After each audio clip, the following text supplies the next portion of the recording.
Welcome back to the Construction Hall of Fame podcast. Today we have Eric Anderton joining us as a guest on the show. Thank you for being here, Eric. My pleasure. Thank you for having me, Matt. My pleasure. So today we'll be talking about building something that outlasts us as construction leaders, right? This is specifically about succession planning in the construction industry. And more specifically, succession planning that actually works, right? Because there seem to be so many questions, many blind spots that leaders face when they want to plan for and execute a succession strategy. So Eric is here to help demystify part of that process, to talk about some real world examples he's gone through helping construction leaders plan for and execute succession plans. And really just to help leaders focus on that legacy and leadership continuity piece of running a construction company. So Eric, just for starters, would you mind giving us a bit of background about who you are and how you got to where you are today? Yeah, I have absolutely zero experience working in a construction company. However, I have worked with construction executives since 2004. I began by providing a leadership training program to construction executives in my local area. And then in 2013, I launched my own company and pretty quickly niched down to construction, helping them with executive coaching, succession planning, leadership development, and sales and marketing training. Why construction? Because I love people who can drive down the road and point to something and say, I built that. Construction has a profound impact, obviously, on our societies because of the work they do with the lived-in environment, the roads, the buildings, the underground, all that kind of stuff. I just love also the impact it has on a variety of different people in terms of employees, in terms of the communities that they work with and the clients as well. And so I just like the idea of building. And again, I just deeply respect and appreciate the construction industry. I mean, look around. It's hard to look around and not see something that the construction industry has touched. So that's right. Yeah, absolutely. Huge impact this industry brings to the world. So succession planning, right? If you're watching this, go to Eric's website, right? He has a book, he has a podcast, he has a free leadership course, and he also offers coaching, like he just said, for construction leaders. The leadership course is not free, but it is awesome. I'm sorry about that, Eric. No, it's okay. But there are free resources on the website. There we go. So succession planning, though, it's been a topic that you cover in depth. Essentially, why has that been a focus of yours? Because there's a deep challenge that many construction leaders have because they spend a lot of, obviously, blood, sweat, tears, time, treasure building a construction company. And the ones that are good at it obviously get rewarded well financially and in terms of the impact that they have upon their customers, their employees, and their communities. But the question that they come to after 20, 30 years in the seat often is, well, what's next? Is this something that I want to continue on? And if I do want to continue it on, how am I going to do that? Am I going to sell the company externally? Am I going to do it internally? If I'm going to do it internally, who is there that can take this over? Is it a family member? Is it a team that I've built over time? There's a number of different discussions that come up. And I think one of the reasons why there's a lot of complexity here is because there's not one right answer. The great thing about business that I love, it can be whatever you want it to be.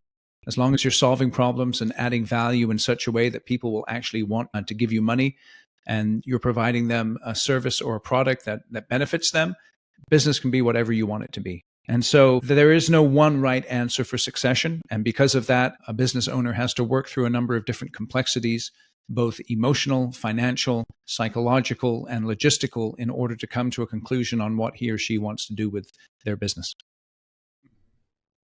It's an interesting point in the road people come to, right? It's like almost time. It seems like sometimes people haven't even thought about it, right? They haven't thought about what happens next. And if they have, there's just a lack of clarity. What have you found in hindsight are some mistakes or some things people get wrong when they first start thinking about succession planning? Well, the first one, and I think it's probably obvious to most people, is that they start thinking about succession planning way too late in the game. So, if you're thinking about getting out of the business in the next 2 to 3 years, then, you are really behind the 8 ball in terms of succession planning. And the very best construction companies, they don't think of succession planning even necessarily as a means of what they're going to do to pass the business on to the next generation, but they think of it as a dynamic part of their business where they're always looking to develop the talent that they have in their company.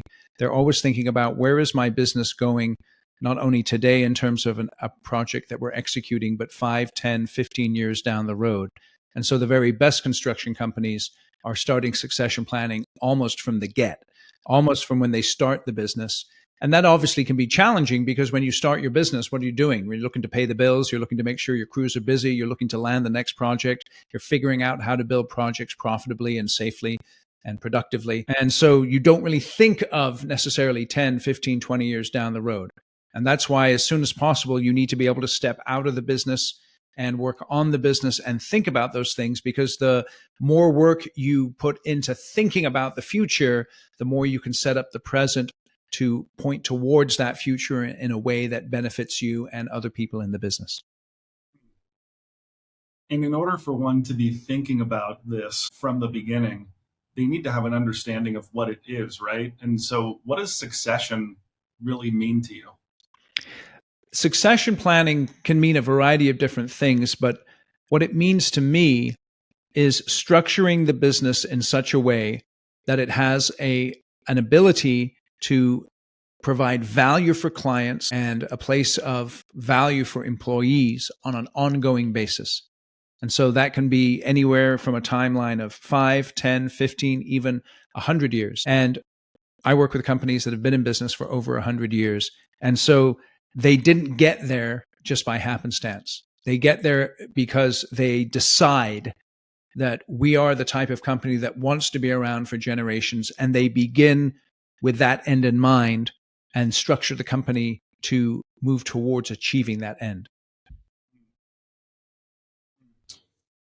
Okay. And for someone who's newer to running a construction business versus someone who's been in business 100 years, the Yep. planning aspect can look different.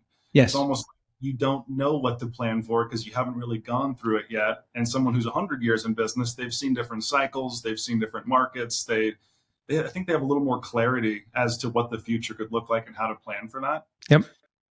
What do you see as the strategic drivers that do shape the future needs of an organization? I think those differ for each company, right? Because it differs from a general contractor to a subcontractor. A subcontractor may be more specialized in the type of work they do, whereas a general contractor may be able to take on a variety of different projects in different industry segments. But those are some key questions, right? You want to ask, what are the strategic drivers creating new needs for our organization? Which talents and roles will continue to be important, 1, 3, 5, or even 10 years from now? Which new talents will be critical as the organization evolves? So when you start a construction company, you're probably relatively flat in terms of your organizational structure. But as the company grows, then the organizational structure is going to change. Which new roles do we anticipate needing? Which key people do we anticipate retiring or leaving? These are some of the questions that you have to be asking in order to be able to put together an effective succession plan. So let's say I'm a commercial general contractor, Mm-hmm. right? And I'm thinking about, the growth of the organization, how the org structure might look. What are some key points in the growth of a company where you say, okay, we've been flat for a while now. How about at this point in our growth is where we might enter this type of strategic leader? Does that make sense? Well, yeah, as far as the structure is concerned, I think that again, when let's say I'm starting a commercial construction company, I've been in business 5 years. I'm the president or the CEO, and I have, let's say, 5 to 6 people reporting to me directly. I can handle that probably. When it gets 7, 8, 9, 10, then I may need to think about the structure of the business. Now, remember, it can be whatever you want it to be. So there are some CEOs who have many, many, many people reporting to them, and that's fine. So I'm not trying to give a prescription here, but you have to think about how effective is the company, how productive is the company, how do you feel about the work that you're doing? And if you as a construction company owner are not comfortable, or you're feeling stressed out, or in some way you're not happy with the way your company is structured, then that's when you should look at reorganizing it or thinking about how does our org chart need to develop as we continue to grow and evolve as a business. And you did touch on talent development Yes. earlier. It seems to me that as a construction organization grows, one bottleneck is that talent development side, right? Because if a leader can effectively oversee, let's say, 5 to 6 direct reports, but then it happens to jump to 10, a leader only has so much time in every day, right? Yes. They can only give so much attention to each person on the team in different aspects of the business. So one thing that I've seen actually impact construction companies is not having the bandwidth as a leader to develop that talent as they grow. The leader gets stretched thin, and all of a sudden, when they were 5 to 6, talent development was strong, it was consistent. But then once the team has grown, it ends up being a bit of a disconnect, right? So it seems like one thing a construction leader might consider, from what you're saying, is evaluating their effectiveness of leadership, evaluating how they develop the team and how that might have changed, and saying, is this sufficient to help my people become excellent? Or would I need someone else in here from a leadership perspective to come in and help with the management of the other direct reports on the team that's grown, to make sure that they're getting that love, they're getting that attention and that mentorship, especially that so many early career construction professionals thrive on, while of course more senior professionals do appreciate that level of mentorship as Yeah, well. absolutely. Yeah, and again, there's no right answer here. It's something that you have to give some thought to. It's always helpful if you have sounding boards, either internally or externally, that you can bounce ideas off of. But I think one of the challenges that construction companies have is that if you're any good, you're going to attract good help, and then as your business continues to move on, the question that often pops into people's minds is, how can I create opportunity for all of this talent in my organization?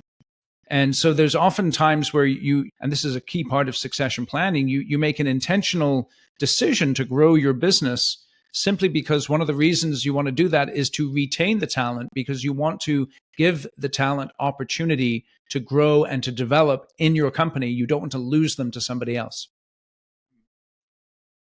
If someone was to ask you, what does that look like? What does giving talent the opportunity to grow, to develop, what does that actually look like in the workplace?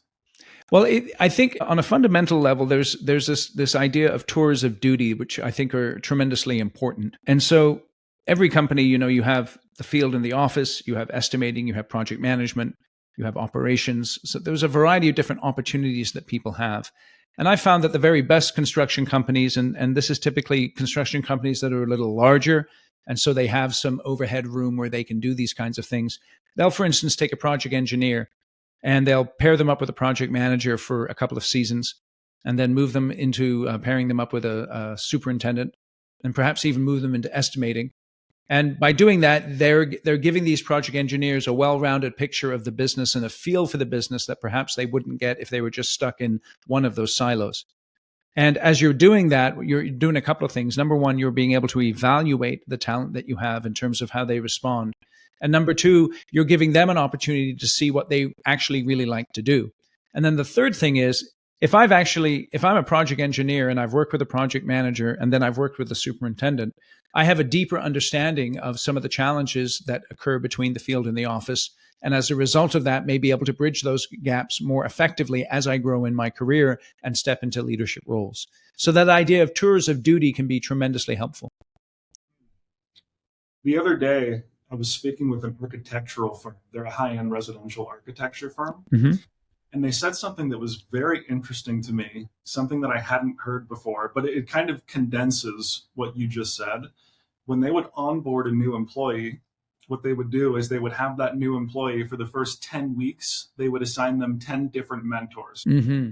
People in different areas of the business. Maybe one's client facing, maybe one's more technical, right? The different facets of the architectural firm, of how they work, they would get this new employee exposure to 10 different elements of the business through different lenses as a way of sort of getting them entrenched, getting their feet wet, helping them understand how they work. I think this could be a huge way for companies to successfully develop people in the short term, but also help them understand, if their earlier career, maybe what are some things they like more, maybe what are some things they don't like as much. But it seemed like that was kind of a condensed version of what you're talking about. Yeah, it's interesting. The only thought that popped into my mind is that is a week long enough to give someone enough of a taste, and perhaps in certain companies it is. But I can see how that would be, a great opportunity just to kind of test stuff out, see what works, see what doesn't, see what people are interested in. to your point, it's like giving them a taste, Yeah. right? It's certainly not enough to get immersed or do any deep learning, but a week can maybe give someone a taste. Yep. And I think one of the things about succession planning that is really important is you're addressing, one of the things you should be doing is addressing flight risks. So who are the key employees that might be considering leaving? And then how can you keep them? And that this goes back to my earlier comment on strategically growing in order to keep them. But you want to be, you do not want to assume that someone wants to work for you for the next 20 or 30 years. And you must absolutely be aware that if you've got someone who's talented in any way, they're being hit up all the time by recruiters, by your competitors. And so you have to put a strategy in place to address that. And so you have to ask, who is this person? Why might they be leaving? What really motivates them? How can we keep them motivated and engaged? And you have to go through that process, because if you don't, I promise you that people are going to swoop in and take away talent, and it's really going to hurt your business. How do you help leaders analyze who might be a flight risk? I think you have to, again, I'm just going to assume that anyone who is talented is a flight risk because another company can come in and give them an offer that they can't refuse. So even if someone has articulated to me their commitment and they're great people, I know that this is at will employment. And what that means, obviously, is we don't have contracts here. And so if they choose to opt out and go with my competition down the road, then that's something that they can do. And so what I want to make sure is that I'm giving people that opportunity to grow and to develop. I'm not ignoring issues that are coming up. That doesn't mean I cater to everyone in my organization. If someone has a problem, I do whatever I can to fix it, because it may not be a legitimate concern. But I'm always aware of where they are now, where they want to be in their future. What is their aspiration? And this is tremendously important with succession planning, is creating clear career paths for people where you can sit down with them and say, today you're here.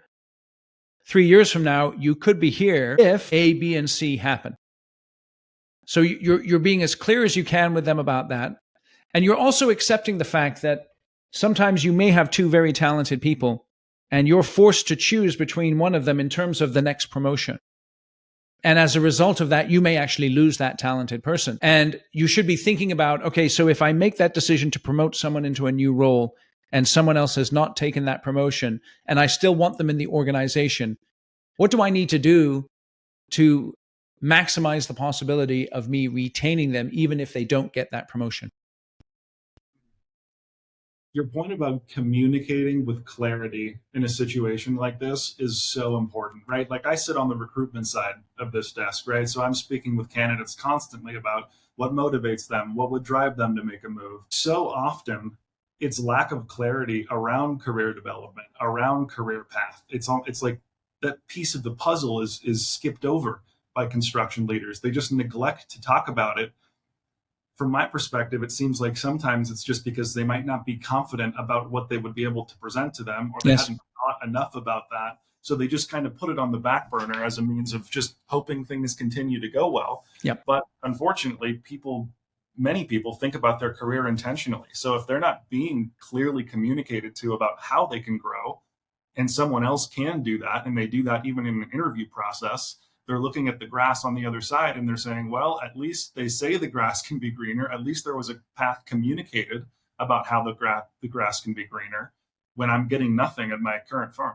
Yeah, no, it's absolutely true. And so you do have to give a lot of thought to it. And again, it's normal, right? I hire someone to do a job that I'm going to pay them money for to do today. And I want them to solve a problem and add value today in this particular role. And it's natural not necessarily to think of 3 to 5 years down the road. And so as a leader, you have a tricky balance to strike between execution today and then development for tomorrow. But it's a balance that you absolutely have to strike if, again, you want to develop a long-term company that's going to succeed over multiple decades and multiple generations. Definitely. So let's just take it back a second. So how do you help owners look 3, 5, 10 years out into the future, but doing it with clarity?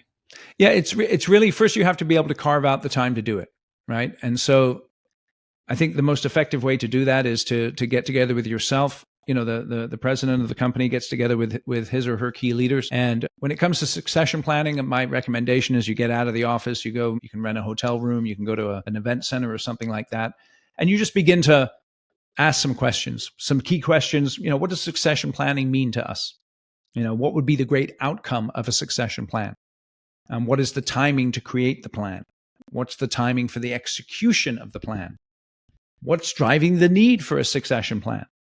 Who should be involved in the process, right? What are the key roles that need a succession plan? What is the timing for succession for each role?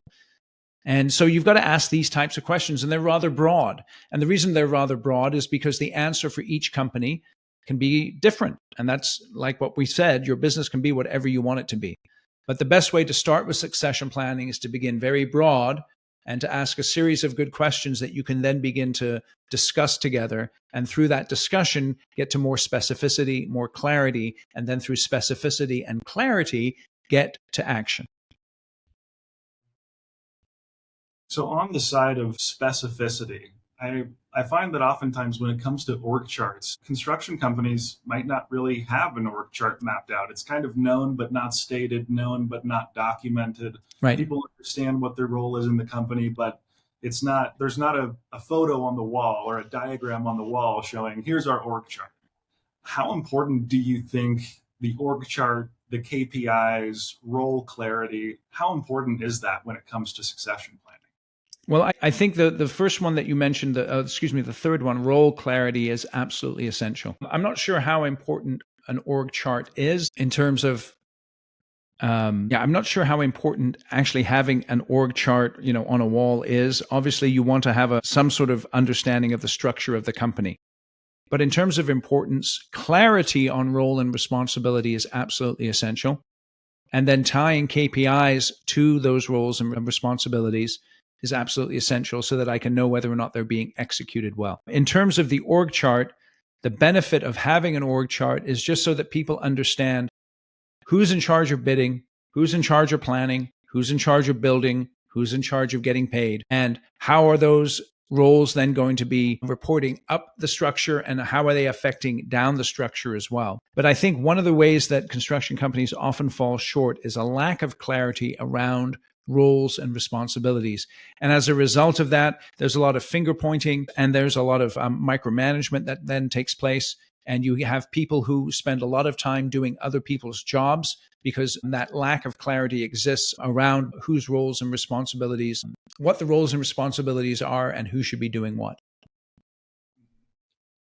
And it seems that role clarity and KPIs can often tie back into the org chart, right? Because if someone has an understanding of the org chart as a whole, and they can say, okay, in my role, if success is defined on this and my KPIs are this, if I was to hit my KPIs, well, there may be an opportunity to move upward in the org chart. Yes. So I agree to your point. It's like having it on the wall, maybe that's not the most important thing, but having people understand how the success of their position ties back to growth within an organization could be a great way to give employees confidence about the future. Yeah, so that's a good point in terms of creating the career paths and tying that in with the org chart. So you can present the org chart and say, here you are today, here's where you could be relative to the org chart. This is your role and responsibility and the KPIs associated with your current role. And if you execute on those, this is the path that you could go on in order to get to where you want to go. I think another thing to keep in mind as well is that there are many good people in construction companies who are not ambitious. And let me tell you what I mean by that. There may be someone who's a project manager and they're excellent at what they do. And we may assume that they have ambitions to be a project executive or an operating officer, but they may not. They may just want to build the work and they're quite content on that. And so just like your business is whatever you want it to be, people's careers are whatever they want them to be, as long as they're adding value and solving problems and justifying their paycheck. And so it's important that you have those discussions and identify the people who do have the ambitions to move up or the people who are just quite content in the roles that they're in. Right. It's almost like self-awareness as an employee is so important to understand where do I want to go. Yeah. And this organization support where I want to go? And on the flip side, if every single employee in your company, let's say you have 15 project managers, they're all exceptionally ambitious. Yep. Well, there's only so many who can rise to the next level and the next level. So, having a team that might have spread out ambitions and understanding those seems to be a way to help retain those people. But I think going back, your piece about communicating with clarity, obviously very important. Now, what I'm curious to dive into with you is cadences from a communication perspective as a construction leader, right? Yep. There's quarterly performance meetings, yearly performance meetings. How often do you suggest, when you're speaking about a career path, when you're evaluating talent, communicating with them, what cadences have you seen keep leaders most in touch with their team? I think that you want to have, when you're having your quarterly check-ins, and I mean, I know in talking about check-ins and quarterly meetings and annual meetings, many people listening to this may be saying, yeah, I know that's what I'm supposed to do, but I don't do it. What I would be saying is that on an annual basis, you definitely want to be revisiting the career path. And on a quarterly basis, you want to be checking in on those KPIs that are related to the progression along the career path, so that people are not, you don't want people to be blindsided every year by bad news, you could say. You want people to know, they need to know on a semi-regular basis where they stand in your organization. And that quarterly basis it's a good check-in point, right? Because I'm not going to talk about it every week, because right now, this week, we need to execute this project and get it done. I'm not even going to talk about it every month necessarily, because 12 times a year talking about your career, it's not necessary. But every quarter, just checking and saying, hey, listen, I know we set these goals for the year. Here you are on your goal progression. Keep in mind how the execution of your goals relates to your career path. And let's make sure we're moving forward here.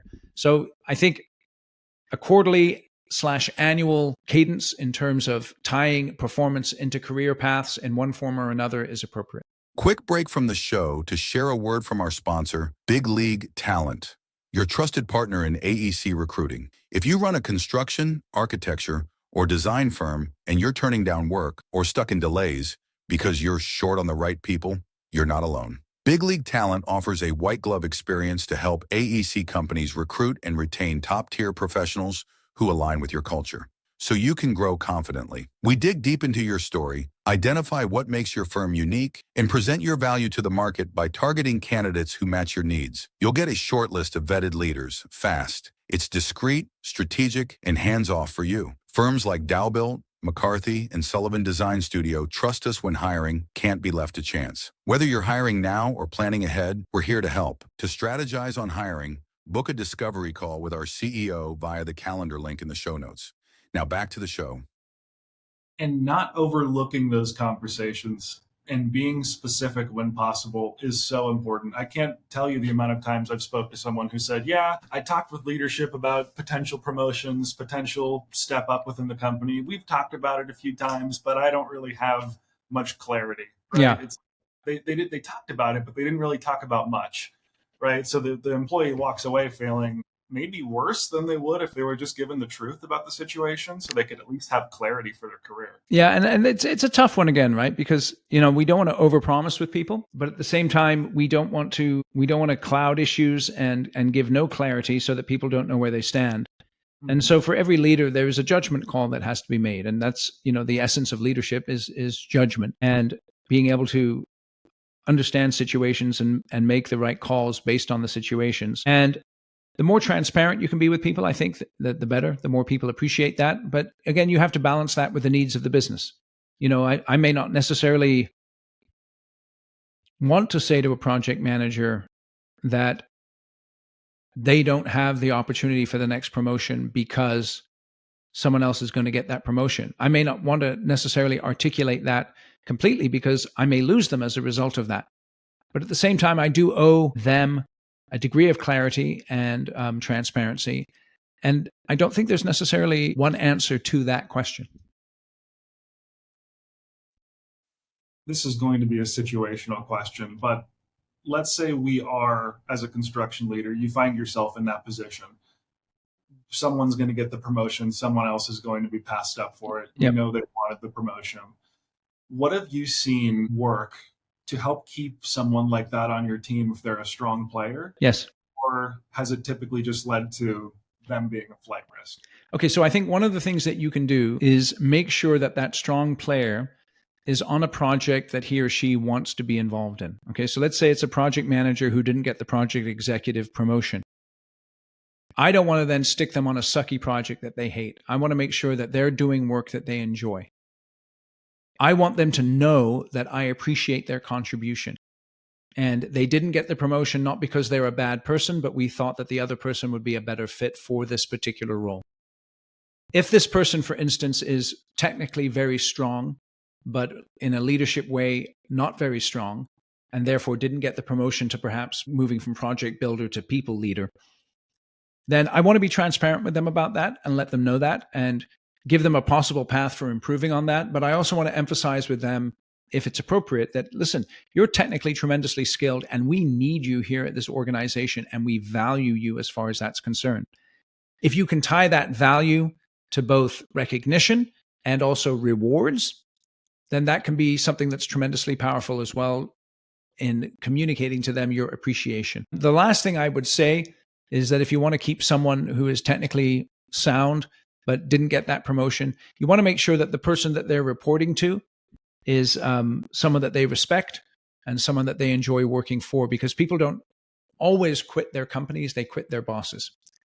And so that's something else to think about too. And it's kind of tricky, right? Because perhaps the person who you've promoted is now the person who didn't get the promotion's boss.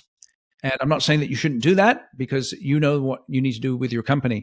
But if that's the case, then you probably want to get with the person who got promoted and really communicate strongly to them that the person who didn't get promoted is a valuable team member, and that the newly promoted leader needs to make sure that they're communicating that very clearly as well. It shouldn't be a situation where they're like, yeah, I got the promotion and you didn't, you loser. It should not be that in any way at all. And on the flip side, as an employee, this reminds me back when I played baseball in school, and one of my coaches would say, don't get bitter, get better. Yes. I mean, it's a situation where we can only control what we can control. As an employee, if you're aspirational, if you're ambitious and you want to grow into that position, you just got turned down for the position, let's say for it's the reason you listed, right? The leadership skills aren't as strong as your technical skills, which is why someone else we deem to be a better fit. What can you do as an employee to get better, right? And I'm not sure, is this something you work with, Eric? If a construction professional wanted to improve their leadership skills, could they come to you and say, hey, Eric, I'd like to work with you on my leadership skills? Or do you mostly work with executives? I work with anyone from the president and the CEO of a company all the way down to senior project managers and project managers and superintendents. And the answer to that is yes. I mean, you can then decide a development path that you want to work on. And I like that idea of don't get bitter, get better. But I think also that you do need to evaluate yourself a little bit and ask yourself, do I really want that leadership role? Is it something I want because other people want it for me, or because I think I should have that role because that's the career path? You know how we map out these career paths in our head? Or do I need to look in the mirror and say, you know what, I am that technical expert and I really do thrive in this one particular area, and I do provide a tremendous amount of value. I'm a craftsperson when it comes to this aspect of construction. And perhaps I can just embrace that reality and not have to be something that I think I should be, or, and really just embrace who I am genuinely myself and be content with that, because I can then make a tremendous contribution in that area and still get paid very well and still find a lot of fulfillment. Find that zone of genius. Yeah, no, there's a lot to that, right? And again, it depends on who you are. Every person is different. Every person has a different career path. It doesn't have to be one particular way. But the more honest you are with yourself, the more open you are, the more willing you are to change and to develop, and then also to accept where your strengths are and perhaps where your weaknesses are as well. That can help you to position yourself to make the greatest possible contribution in the company that you're involved in.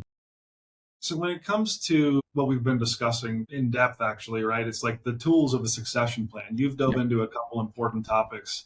One that we haven't touched on as much that I'd like to get your take on is the idea of systemizing, creating SOPs, repeatable processes, right? I've seen entrepreneurs implement the EOS system, right, prior to a succession plan, entrepreneurial operating system. Yep. Talk to me a little bit about process maps that can help ensure that the successors inherit systems and, frankly, not just chaos. It's interesting, right? Because I think this is one of the underappreciated aspects of succession planning. The problem that tremendously successful people have is that their success often is dependent upon things that they're unconscious about. They do things unconsciously or by habit as a result of what they've learned, and it leads them to a lot of success. The challenge with that is because it's unconscious, it's not documented, it's not laid out in a way that other people can tap into that success and learn themselves what the person is doing. And so that's where process mapping is so important when it comes to succession planning. And so you have to be able to name the process. You have to develop metrics for success for the process, what can go wrong in each step, how we monitor and measure each step of the process, ideas to improve the process, the person responsible for each step along the way in a process. But you've got to get out of your head the stuff that you do unconsciously and get it onto paper. And the quicker that you can do that, the more successful you can be in communicating what it is that makes you unique in your business and helping other people to begin to do that unique thing as well. And they may not always do it as well as you do just because there's a special sauce that you have that's based on your individuality.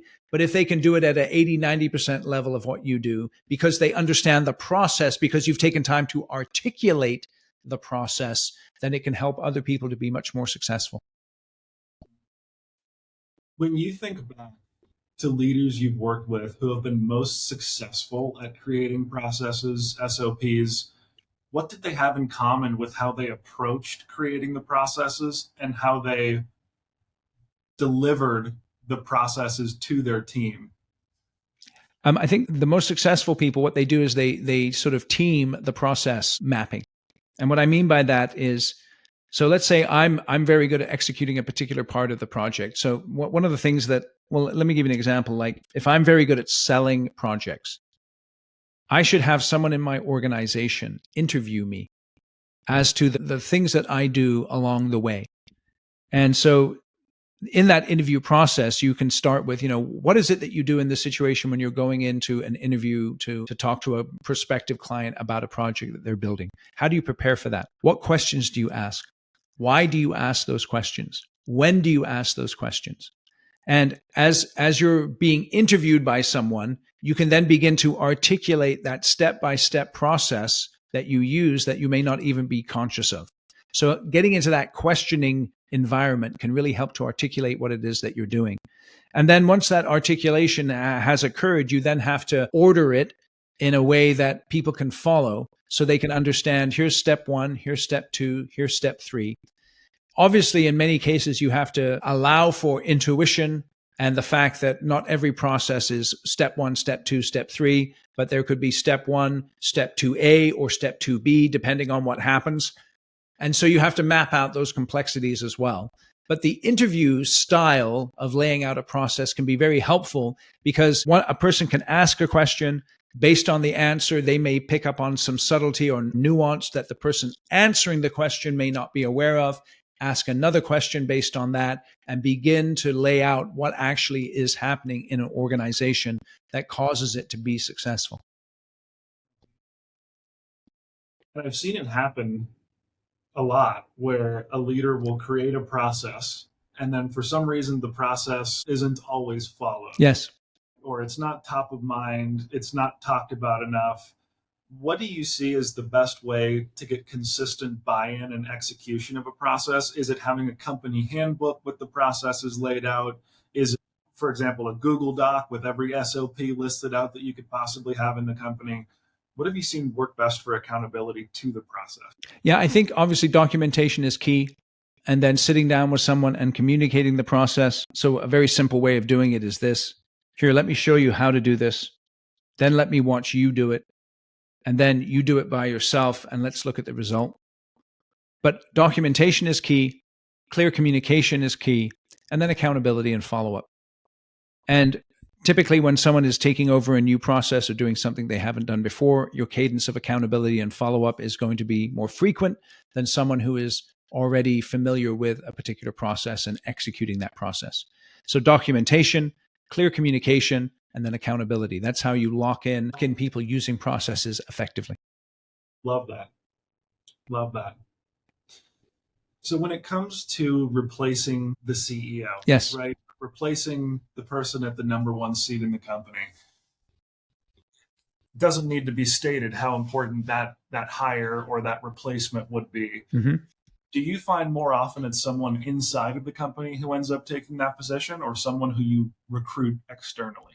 I think it really depends. I think one thing to keep in mind, though, for a lot of construction companies is that the first generation CEO is often multi-talented.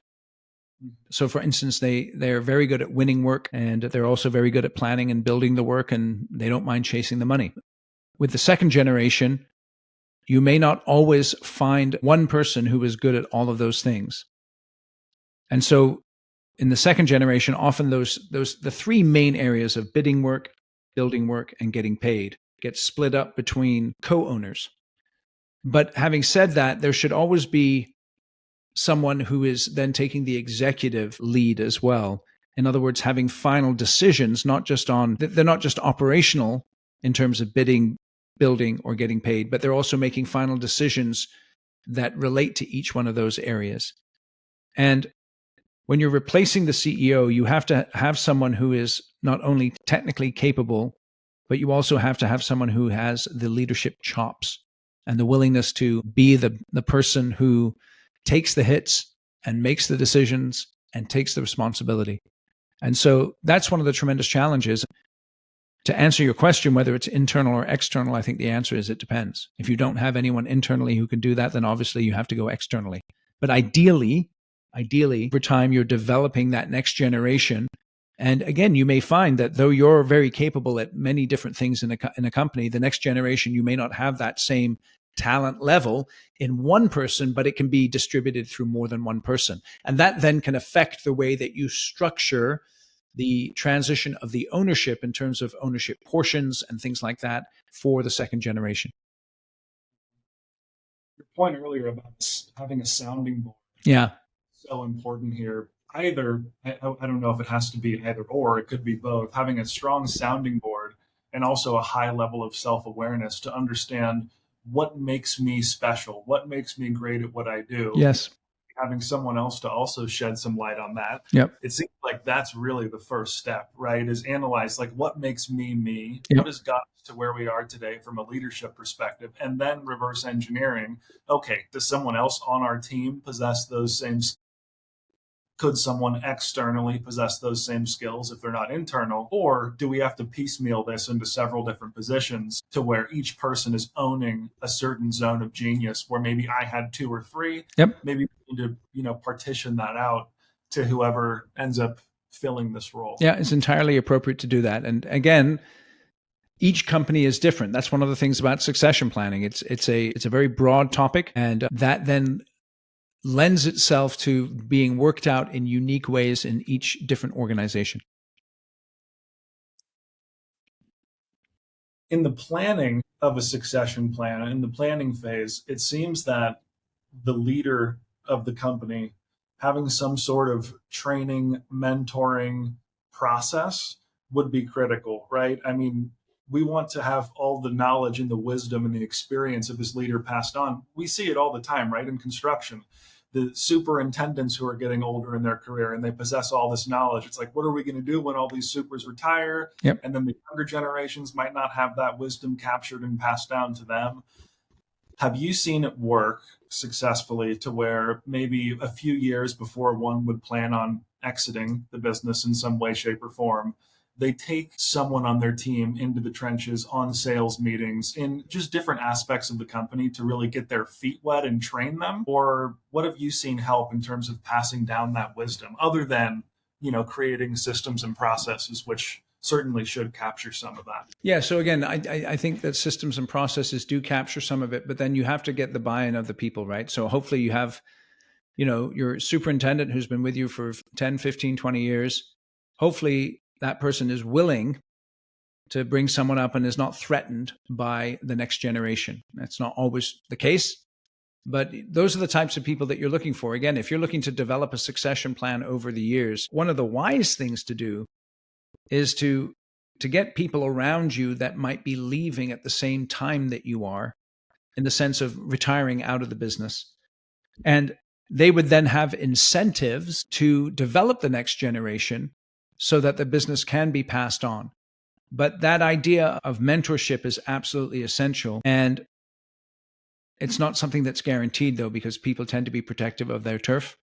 And so that then goes back to this idea of hiring the right people for the right positions in your organization. So if you do determine that I want my company to go beyond myself to the next generation and perhaps even generations after that, then the types of people that you hire into your organization are going to have an impact on that.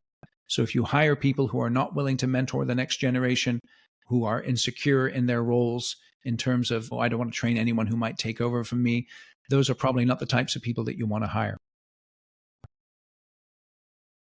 Makes sense. Okay, so if I'm a construction leader or business owner, and I'm starting to think about succession planning as something that I do want to do, Yep. but I'm feeling a little bit overwhelmed, where do you suggest I start? Well, one thing you can do if you like is you can go out to my website. I have a template on the website. What I would encourage you to do is just to download the template and begin to work through it. If that's the only thing you do, you'd get a tremendous amount of value from that. And I can give you a link so that people can go and in the show notes and get the template. But I would begin by working through that. And the first thing I would do is I would go offsite with my key leaders and I would start just a general inquiry into what succession planning means for us and some of the questions that I shared earlier. And those are all in my succession planning document. And you can begin to work through some of the high level ideas. There is an advantage to bringing in an outside facilitator many times simply because, as the president and CEO, you don't have to facilitate the meeting and think about the answers at the same time. It kind of frees you up. But, in the initial stages, I wouldn't necessarily recommend that you bring someone in. I think you should just begin to work through it yourself and start asking those high level questions with people that you trust internally in the business and get a sense of where perhaps this succession could go.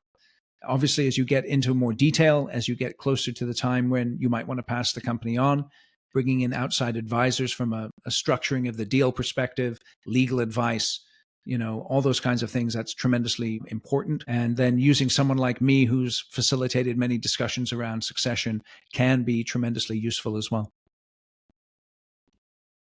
Okay.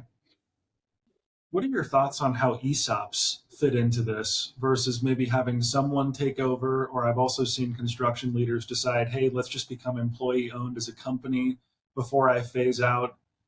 What have you seen in regard to ESOPs or maybe not going with the employee ownership route and just having someone take over as the new leader of the company? I'm agnostic as to the vehicle that people use. I have companies that are clients who are ESOP. I have clients that looked at ESOP and decided it's not for us. The ESOP model can work very well if you're committed to it and able to communicate the value of it clearly to the next generation. It has its drawbacks, but any vehicle for selling a company has its drawbacks and its benefits. So I'm not really an advocate for any one. Again, it's whatever you want it to be. But you should explore your different options and decide on how to structure it based on what's best for your business. Okay, so as we wind down, I'd love to give the audience a picture of what great looks like when executing a succession plan. Yeah. Can you maybe tell a story about one of your most successful succession plans you've been a part of? Yeah, so I was working with one of my clients and he took a lot of time to develop his succession plan and to explore different opportunities in terms of different ways of passing the business on. And then he took a lot of time identifying those three key legs of the stool, right? Where the get work, the build work, and the get paid. And then he made a decision, which I think was quite important when it comes to succession planning. He decided that it was more important for him to be able to pass the company on in the way that he wanted to, instead of trying to maximize his financial return. And that's something that every person has to wrestle with, right? I call it the how much is enough question. So again, you've built your business, blood, sweat, and tears. Hopefully you've been successful enough to have a lifestyle that suits you. Then you've got to ask yourself, how much more money do I need in order to be satisfied? And how then does that affect the way that I structure the deal?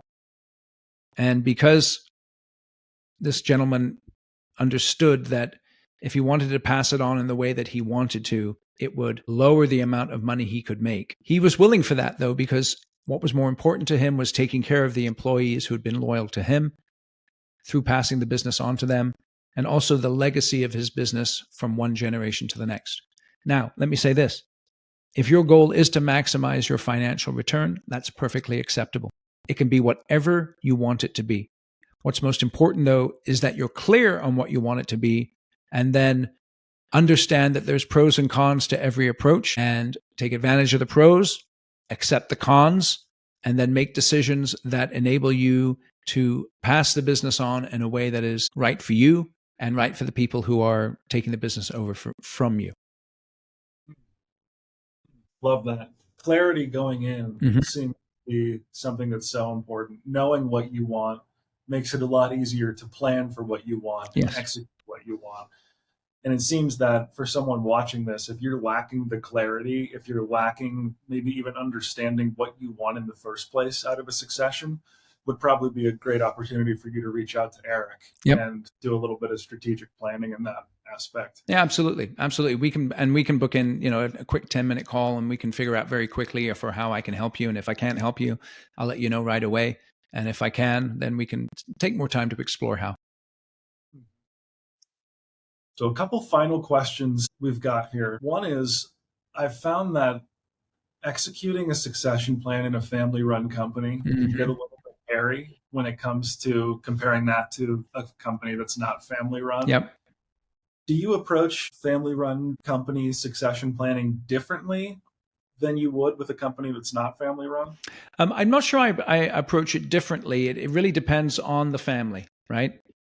So, in my opinion, the very best companies who want to pass on their business to the next generation make sure that the next generation actually does not start their career in the business. Obviously, when you're a teenager or something, you might be sweeping floors during the summer. But let's say you go to school, you get your construction management degree, go work for someone else for 5 to 10 years. Go earn it a little bit somewhere else where you're not the prince, right? Or the princess. And make sure that you enjoy the industry and it's something that you're committed to and that you learn something. So number one, you have more credibility when you come back into the company. And number two, you actually may have some ideas that may benefit the company as a result of what you've learned and help the company to grow in the next generations that are to come. I think one of the words of advice that I would give to every family company is take your dad goggles off. And I think of that many times in terms of sports where, the parents think that their child is a much better player than they actually are. And that's one of the benefits of sending them out into the world to work for another company, because they can then see whether or not they're as good as you think they are. You know what I mean? And so take your dad goggles off and make sure that you're not giving your child too much responsibility and too much credit that they haven't yet earned. Make them earn it. At the same time, don't be overly critical of them. Hold them to high expectations and high standards, but understand that, they do bear the weight of your last name. And with great power comes great responsibility, right? And so you got to understand that there's a challenge there. And the third thing I would say is that any leader worth their salt is going to have their own ideas and opinions. And as a parent, if you're going to be passing the business on to your child, you have to begin to navigate the switch from parent-child to peers, to peer relationship, and be able to take feedback and ideas from your child and think about how you're going to use those for the future direction of your business. In other words, don't just say, you're a kid, I know everything and you don't. You've got to think through the input that you're getting from them and how they can be of benefit to the organization. piece you said about earning it, Yes. so important. We've both witnessed companies, I'm sure you have, Yep. I've witnessed companies crumble as a result of a succession plan where a family member was brought in. They were only brought in because they had the same last name. Yep. They hadn't really earned much of the respect of their team or really contributed as much as you would expect someone taking over this type of leadership position to have contributed. They step in, everyone's disgruntled. They're saying, oh, the son or daughter of the president just took over the company. They don't know what they're doing. They haven't been doing anything for years. And all of a sudden, they're just running the company, which can really disgruntle teams. Versus on the flip side, if someone has earned that and they have the respect of their peers, it can go so well. Yes. So that's such an important piece you touched on. Yep. Absolutely. Yep. And as that parent in that position, it goes back to reverse engineering from my perspective. How can we equip them to earn that respect? How can we force them to earn the respect by not handing them everything in the business, Yep. but putting them through challenges and having them prove themselves and actually be in a competence level to take over that position because they weren't just handed everything, Yep. but they were actually challenged and brought value. And this is such an important piece of the puzzle, I think, as a parent, to not just hand them something, right? To make sure they're in a position to earn, because to your point, with great power comes great responsibility. Yeah, absolutely. I agree with you 100%. So to take things away, I think one question in the back of many people's mind who are listening to this show is, okay, so I'm going to execute a succession plan. I have X, Y, or Z person lined up as someone who could be a potential option. How do I know when they're ready to step up? How do we know? You can only test it. One thing I can say, just please, if you have one person, you got to go in with your eyes wide open and don't impose your plans for them on them. Make sure that what you want for them is what they actually want. And the reason why you should get started with succession planning early is because your succession plan is not going to survive contact with the real world. So what I mean by that is that you're going to say, this person is going to be my successor. And that person may not want it, or they may leave the company. Stuff like that happens all the time. And that's why you have to get started earlier, as early as possible, so that you can go through those iterations of trial and error that are associated with any plan. And you're well aware of that because you build construction projects all the time. And a plan is something that changes on a constant basis. And so you really do have to keep that in mind as you're putting together the succession plan. Right. Well, Eric, it has been a value-packed episode. I appreciate you joining me on the show today. Yeah, my pleasure, Matt. Yep. So for someone who wants to get in touch with you, Eric, Yep. you have your book, Construction Genius. You have the Construction Genius podcast. You have the not free course that you can purchase on your site. Where do you suggest people find you to best get in touch with you? Yeah, constructiongenius.com. There's a number of free resources there. And like you said, Matt, I appreciate you mentioning it. I have a book on Amazon. You can get it for $20. There's over 50 5-star reviews for the book. People tell me they really like it. Over 300 podcast episodes, many of them related to succession planning, by the way. And again, there's just go to constructiongenius.com and you can begin your journey there. And if you do want to book a call with me to discuss any of the things that we've talked about, you can just click on the button there and book in 10 minutes with me. I'm happy to have a quick chat with you. And I do highly recommend that a construction leader listening to this show does check out Eric's book. I've bought his book. I've read his book. It was fantastic. So for someone who's concerned with pedigree of leadership, growing as a leader, really, whether you're a project executive or you're a leader of a construction company, the book is packed with value and real world value, not just fluff. This is a great piece Eric's put together. Highly suggest you check that out. And again, Eric, thanks so much for joining me. My pleasure, Matt. It's been a tremendous pleasure. And thank you for having me on.